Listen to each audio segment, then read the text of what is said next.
Panukalang batas upang deklara ang Culinary Capital of the Philippines ang Pampanga lusot na sa Senado. Detalye na balita mula kay Raymond Dadpaan sa RH28. Raymond, good morning. Aprobado na sa ikatwa't huling pagbasa sa Senado ang Senate Bill 2797 na nagdedeklara sa lalawigan ng Pampanga bilang Culinary Capital of the Philippines.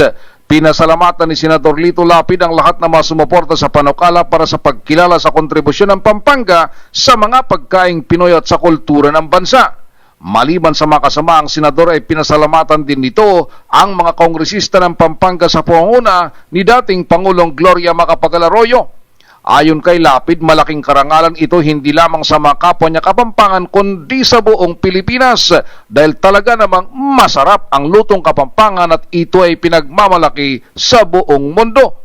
Nilinaw naman ang sponsor ng panukalan na si Senador Mark Villar na hindi nito minamalit ang mga sariling luto ng ibang lalawigan, ngunit kinikilala lamang nito ang papel ng Pampanga sa paglikha ng pagkaing Pinoy.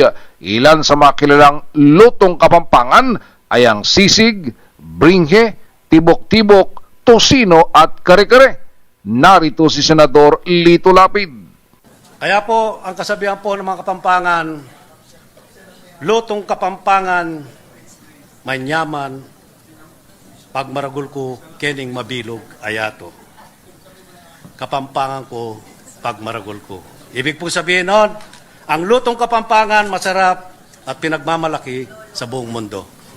At Kapampangan ko, pagmaragol ko. Mabuhay po kayong lahat. Thank you, Senator Lapid. Kanina pa bilasa at maingay ang plenaryo at gallery. Ikaw lang pala makakapagpatahimik sa kanilang lahat, Senator Lapid. Maraming salamat.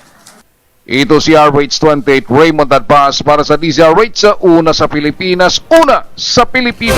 Maraming salamat, Raymond.